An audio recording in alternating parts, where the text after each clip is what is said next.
अस्सलाम वालेकुम स्टूडेंट्स, कैसे हैं आप सब। उम्मीद है आप सब खैरियत से होंगे। आज हम फेज 2 का लेक्चर नंबर 3 स्टार्ट करेंगे।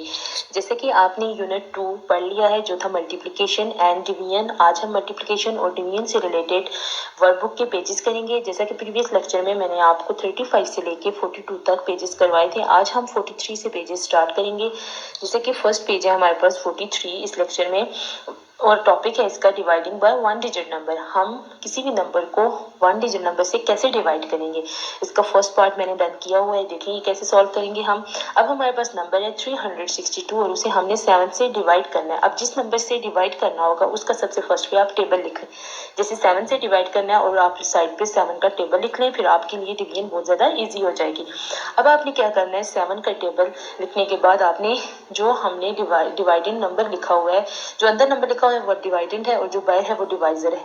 अब हमने 362 को 7 से डिवाइड करना है। अब 362 का जो फर्स्ट डिजिट है वो है हमारे पास 3। 3 7 से स्मॉलर है, इसलिए 7 के टेबल में 3 तो नहीं आता। अब हम क्या करेंगे, जो नंबर अंदर अगर फर्स्ट डिजिट जो है बाहर वाले नंबर से स्मॉलर होगा तो फिर हम 2 डिजिट कंसीडर करेंगे। जैसे 2 डिजिट यहाँ पर है 3 6 36। अब 7 का टेबल देखेंगे, 7 1 are 7, 7 2 are 14, 7 3 are 21, 7 4 are 28 and 7 5 are 35। अब 7 6 आर 42 हो रहा है हमारे पास, तो वो 36 से बड़ा नंबर है, हम वो नंबर लेंगे जो उसके नियरेस्ट होगा। अब 7 4 आर 28 है, लेकिन वो 36 से बहुत दूर है, और उससे नेक्स्ट नंबर है 35। 7 5 आर 35, तो 35 ज़्यादा नियरेस्ट है 36 के, तो हम यहाँ पर मैंने सर्कल किया हुआ है जैसे इस नंबर को, 7 5 आर 35। अब 7 लिखा हुआ है, आपने 5 को ऊपर बॉक्स में लिखना है और 36 के नीचे आपने 35 को लिख देना है। मैंने बताया था डिवीजन के अंदर हम माइनस करते हैं, क्योंकि डिवाइड और माइनस आपस में फ्रेंड होते हैं।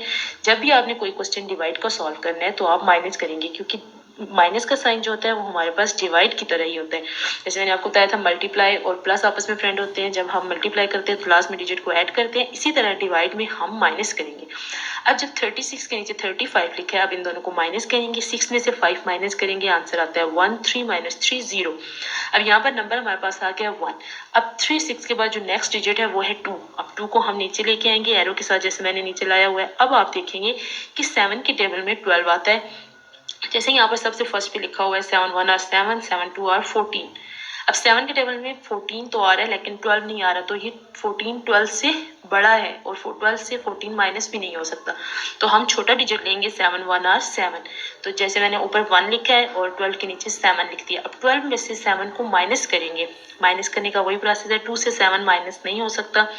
1 से 12 देंगे, जब 1 से 12 दिया 2 को तो वो हमारे पास बन गया 12, और जब 1 से 12 दे दिया तो उसके पास पीछे कुछ नहीं रहा, वहाँ पे हम 0 लिख लेंगे काट के 1 को। अब यहाँ पर है हमारे पास 12, 12 से 7 को माइनस करेंगे, जब 12 से 7 को माइनस किया तो आंसर हमारे पास आ गया 5। अब 7 के टेबल में 5 नहीं आता, ऐसा नंबर जो लास्ट में हमारे पास आ जाए और वो 7 के टेबल में ना आ रहा हो तो फिर वो हमारे पास रिमाइंडर होता है, क्योंकि 2 के बाद नेक्स्ट कोई डिजिट नहीं है जिसे हम नीचे लेके आए, तो लास्ट में हमारे पास 5 आ रहा है। 5 7 के टेबल में नहीं आता, क्योंकि 7 1 और 7 होता है, 5 नहीं आ रहा, तो हम इसको रिमाइंडर कंसिडर करेंगे। इसका मतलब ये है कि 362 को 7 कम्प्लीटली डिवाइड नहीं करता। कम्प्लीटली डिवीजन का मतलब होता है कि अगर हमारे पास लास्ट में रिमाइंडर 0 आ जाता है तो वो नंबर उसको कम्प्लीटली डिवाइड कर रहा होता है। ये कम्प्लीटली डिवाइड नहीं करता। 7 का जो इसका जो रिमाइंडर आ रहा है वो हमारे पास 5 है, ऊपर हमारे पास आंसर आ जाएगा 51, और साथ में हम r लिख के 5 लिख लेंगे, क्योंकि जब 7 ने 362 को डिवाइड किया तो कम्प्लीटली डिवाइड नहीं किया, 51, और साथ आप लिख लेंगे रिमाइंडर 5, जो लास्ट में रिमाइंडर बच जाएगा। इसी तरह आपने नेक्स्ट क्वेश्चन सॉल्व करना है। 847 को 7 से डिवाइड करना है, सेम वही मेथड होगा 7 से डिवाइड करने का, सेम वही मेथड है जैसे मैंने फर्स्ट पार्ट सॉल्व किया। इसी तरह आपने बी पार्ट सॉल्व करना है, 1 डिजिट नंबर से डिवाइड करना है। इसी तरह सी पार्ट में 930 को 9 से डिवाइड करना है, 9 का टेबल लिख लेना है। 544 को आपने 8 से डिवाइड करना है, 8 का टेबल लिख के आपके लिए ज़्यादा ईजी हो जाएगा। इस तरह आप जब डिवीजन के 1 डिजिट नंबर से डिवाइड करके ये क्वेश्चन सॉल्व करेंगे तो आपके डिवीजन के कॉन्सेप्ट बहुत ज़्यादा अच्छे हो जाएंगे। इसी तरह हमारे पास नेक्स्ट पेज है 44 पेज में भी डिवाइड करना है हमने। अब डिवाइड सिंगल डिजिट नंबर से ही डिवाइड करना है। जैसे फर्स्ट नंबर है हमारे पास लिखा हुआ है 4320 और उसे हमने 4 से डिवाइड करना है। सबसे फर्स्ट पे आप सोल्यूशन लिखेंगे और उसी तरह 4320 हमारे पास डिवाइडेंड है वो अंदर लिखेंगे और 4 को बाय लिखेंगे। अब 4 से डिवाइड करने के लिए सबसे फर्स्ट पे जैसे मैंने वर्किंग के अंदर यहाँ पर वर्किंग लिखी और 4 का टेबल लिख लिया, इसी तरह आप भी टेबल लिख लेना है आप लोगों ने भी। अब 4 से डिवाइड करने के लिए सबसे फर्स्ट नंबर हमारे पास आ रहा है 4, 4 4 के इक्वल है और देखिए 4 के टेबल में 4 आ रहा है, 4 1 और 4 तो पूरा डिवाइड हो सकता है ये। आप लिखेंगे 4 1 1 ऊपर लिखेंगे, 4 के नीचे 4 लिखेंगे, दोनों नंबर्स को माइनस करेंगे, आंसर आ जाएगा हमारे पास 0। अब जो हमारे पास नेक्स्ट डिजिट है वो है 3। नेक्स्ट डिजिट है हमारे पास 3। अब हम 4 का टेबल पढ़ेंगे कि 4 के टेबल में 3 आता है, तो देखिए 4 के टेबल में 3 नहीं आ रहा। एट अ टाइम आपने 2 डिजिट्स को नीचे नहीं लाना, ये नहीं कि 2 को भी आप नीचे ले आए, क्योंकि अगर आप एट अ टाइम 2 डिजिट्स नीचे लाएंगे तो ऊपर आपने 0 लिखना होगा। तो इसके लिए सिंपल ये है कि जब आप 3 को नीचे लेके आएंगे तो अगर 4 के टेबल में 3 नहीं आ रहा तो आप 4 का टेबल पढ़ें, 4 1 और 4, तो 4 1 और 4 आ रहा है तो उससे छोटा नंबर हमें चाहिए, तो आप लिख लें 4 0 और 0। 3 से 0 तो माइनस हो सकता है, तो जब 3 से हम 0 माइनस करेंगे आंसर हमारे पास आ जाएगा 3। जब भी कोई स्मॉलर नंबर आ जाएगा मिड में, डिवीजन के मिड में, और वो अगर उस टेबल में नहीं आ रहा होगा तो आपने वहां पर 0 से मल्टीप्लाई कर देना है उस नंबर के, जैसे मैंने किया 4 0 और 0 और 3 को नीचे लिख लेंगे। अब 3 से 0 माइनस करेंगे, 3 आंसर आ जाएगा। और नेक्स्ट डिजिट है हमारे पास 2, 2 को नीचे लाएंगे, अब नंबर हमारे पास बन गया 32। अब 4 के टेबल में 32 आता है, देखिए 4 8 और 32, तो आपने 4 लिखना है, ऊपर 8 लिखना है, 4 8 और 32। जब 32 से 32 माइनस करेंगे तो आंसर हमारे पास आ जाएगा 0। नेक्स्ट डिजिट है 0, 0 को नीचे ले जाएंगे, 4 0 और 0 होता है तो ये कम्प्लीटली डिवाइड हो जाएगा और इसका आंसर आता है 1080। तो 4 जो है 4320 को कम्प्लीटली डिवाइड करता है। इसी तरह आपने बी पार्ट करना है, 7 का टेबल लिखना है और 8469 को आपने डिवाइडेंड कंसीडर करना है और 7 को डिवाइजर कंसीडर करना है और उन दोनों को डिवाइड कर देना है। इस तरह नेक्स्ट है 6842 को 6 से डिवाइड करना है, 6309 को 9 से डिवाइड करना है, सेम एज इट इज जैसे मैंने फर्स्ट पार्ट किया हुआ है। अब इसके बाद जो आपका नेक्स्ट पेज है वो है 45 और 45 पर वर्ड्स प्रॉब्लम है। जैसे मैंने फर्स्ट वर्ड प्रॉब्लम सॉल्व किया इसी तरह आप नेक्स्ट वर्ड प्रॉब्लम सॉल्व करेंगे। सबसे फर्स्ट वर्ड प्रॉब्लम को मैं एक्सप्लेन करती हूँ कि ये मैंने कैसे सॉल्व किया।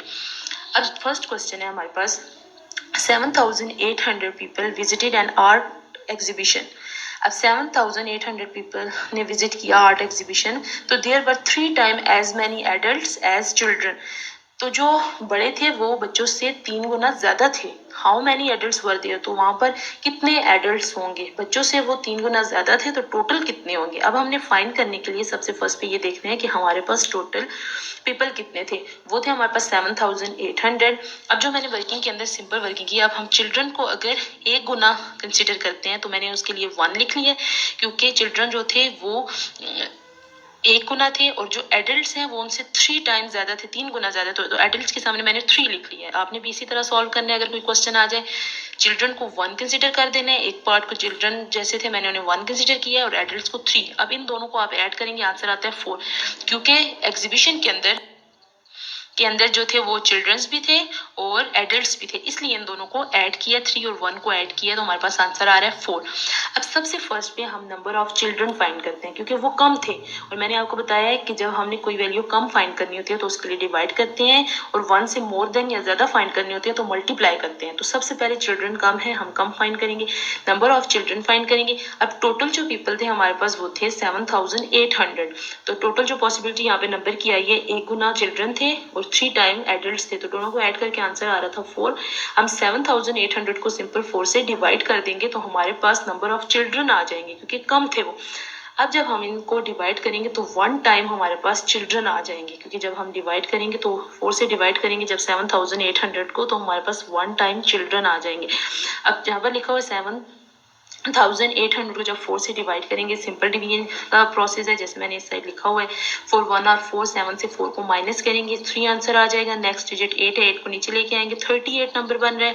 अब 4 के टेबल में 38 नहीं आता, लेकिन उससे लेस नंबर आता है 4 9 और 36, तो 38 से 36 को माइनस करेंगे, आंसर हमारे पास आ जाएगा 2। नेक्स्ट डिजिट है 0 0 को नीचे ले आएंगे, 4 5 और 20 होता है, तो 20 माइनस 20 0 आ जाएगा। नेक्स्ट डिजिट है हमारे पास 0 0 को नीचे लेके आएंगे, 4 0 और 0। अब नंबर ऑफ चिल्ड्रन हमारे पास आ जाएंगे 1950। नंबर ऑफ चिल्ड्रन फाइंड कर दिए। अब जो एडल्ट्स थे वो 3 टाइम्स ज्यादा थे चिल्ड्रन से। अब चिल्ड्रन जो है वो हमारे पास 1950 और एडेड जो है वो 3 टाइम ज़्यादा थे, तो हम 3 से मल्टीप्लाई कर देंगे इनको, या 3 टाइम हम इसको ऐड कर दें 1950 को, या 3 से सिंपल मेथड है 3 से हम मल्टीप्लाई कर देते हैं।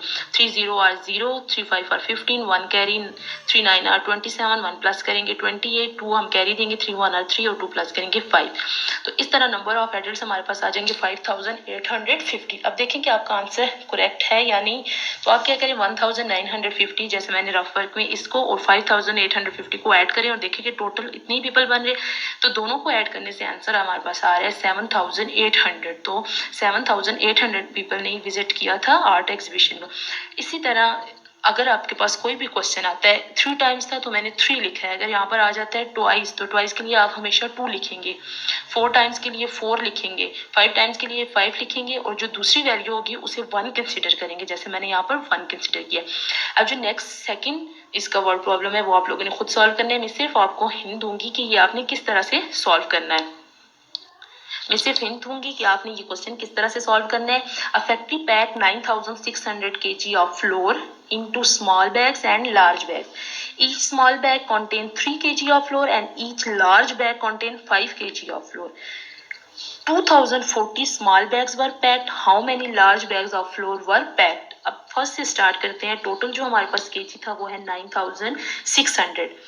अब ये जो फ्लोर था ये स्मॉल बैग्स के अंदर भी डाला गया है और लार्ज बैग्स के अंदर। अब हमें एक स्मॉल बैग है उसके अंदर 3 kg फ्लोर आता है और जो लार्ज बैग है उसके अंदर 5 kg फ्लोर आता है। अब जो टोटल स्मॉल बैग्स पैक हुए हैं वो है 2040 स्मॉल बैग्स पैक हुए हैं। अब आपने क्या करना है कि अगर एक बैग के अंदर जो है एक स्मॉल बैग के अंदर 3 kg आता है तो 2040 बैग्स के अंदर कितने kg आएगा। सबसे फर्स्ट स्टेप में आपने ये करना है कि अगर एक स्मॉल बैग में 3 kg आ रहा है तो 2040 बैग्स में कितना kg आएगा। तो आप 2040 को 3 टाइम ऐड कर दें या सिंपल आप 3 से मल्टीप्लाई करें। अब जब आप 3 से उसे मल्टीप्लाई करेंगे आपके पास जो भी आंसर आएगा वो किसका होगा, स्मॉल बैग्स का। अब टोटल जो केजी था वो 9600 केजी था। अब जब स्मॉल बैग्स वाला केजी आपके पास आएगा आप उसको उसमें से माइनस कर देंगे और जो पीछे आपके पास बच जाएगा वो लार्ज बैग का वेट आ जाएगा। अब आपने क्या करना है, 9600 में से जो आपने 2040 को 3 से मल्टीप्लाई किया होगा जो आंसर आएगा उसे 9600 से माइनस करेंगे। उसके बाद जो आपके पास आंसर आएगा वो टोटल आपके पास जो होगा वो लार्ज बैग का वेट आ जाएगा। अब आपने ये फाइंड करना है how many large bags of floor were packed, how many कितने पैक किए। अब जो आंसर होगा उसे आपने सिंपल 5 से डिवाइड कर देना है तो आपको समझ आ जाएगी कि यहाँ पर कितने बैग पैक हुए हैं। सबसे फर्स्ट पे आपने 2040 को 3 से मल्टीप्लाई करना है, फिर 9600 से उसे माइनस करना है, जो भी आंसर आएगा उसे 5 से डिवाइड कर देना है तो लार्ज बैग का आपके पास आ जाएगा। इसी तरह लास्ट हमारे पास पेज है 46। वो जो हमारे पास फर्स्ट क्वेश्चन है, Mister Lim make 6 jug of fruit punch by making some syrup and water. The volume of water use is twice as much as the volume of syrup. अब जो water का volume था वो syrup से 2 गुना ज्यादा था, तो इस तरह हम वॉल्यूम ऑफ सिरप को 1 का कंसीडर करेंगे और वाटर को जो है वो 2 कंसीडर करेंगे। Each jug contains 1500 millilitre of fruit punch. How much water does he use to make 6 jug of fruit punch. 6 jug के अंदर जो है कितना वाटर यूज हुआ है। अब सबसे फर्स्ट पे आपके पास 6 जग और एक जो जग है उसके अंदर हमारे पास अगर 1500 मिलीलीटर फ्रूट पंच जा रहा है तो 6 जग्स में कितना होगा। तो आपने क्या करना होगा, सबसे फर्स्ट पे इसमें 1500 को 6 से मल्टीप्लाई कर देना है, आपके पास टोटल वेट 6 जग का आ जाएगा। अब आपने नेक्स्ट स्टेप में ये करना है कि वाटर जो यूज हुआ है वो डबल है तो उसे 2 का नाम दे दें, और जो सिरप यूज हुआ है वो 1, उसे 1 का नाम 1 टाइम यूज हुआ है तो उसे 1 का नाम दे दें। तो हमारे पास ये टोटल जो पॉसिबिलिटी बन जाएगी वो हो जाएगी 3। तो आपने सबसे फर्स्ट पे 1500 को 6 से मल्टीप्लाई करना है, जो आंसर आएगा उसे आपने 3 से डिवाइड कर देना है। 3 से डिवाइड करने के बाद जो वॉल्यूम आएगा वो कम किसी छोटी चीज का आएगा, जैसे सिरप है, सिरप का वॉल्यूम आपके पास आ जाएगा। अब आपने क्या करना है, वाटर के वॉल्यूम के लिए आपके पास जो आंसर आएगा उसे 2 से मल्टीप्लाई कर देना है तो आपके पास वाटर का वॉल्यूम आ जाएगा कि वाटर का वॉल्यूम कितना था। सिंपल सबसे फर्स्ट पे आपने 1500 को 6 से मल्टीप्लाई करना है, टोटल वेट आपके पास आएगा। फिर वाटर का वॉल्यूम ट्वाइस है सिरप से तो आपने क्या करना होगा, 2 वाटर को कंसीडर करना है, 2 नंबर देना है, और वॉल्यूम ऑफ सिरप को 1, दोनों को ऐड करेंगे 3 आ जाएगा। 1500 को 6 से मल्टीप्लाई करेंगे, जो आंसर आएगा उसे 3 से डिवाइड करेंगे और फिर वो जो वॉल्यूम आएगा वो सिरप का होगा। फिर आपने क्या करना है, लास्ट में वाटर के वॉल्यूम के लिए उसे 2 से मल्टीप्लाई कर देना है। क्लियर। अब नेक्स्ट है हमारे पास, a furniture shop owner bought 236 chair, 236 chair ली है और 8 टेबल्स ली है फॉर $9,548 में।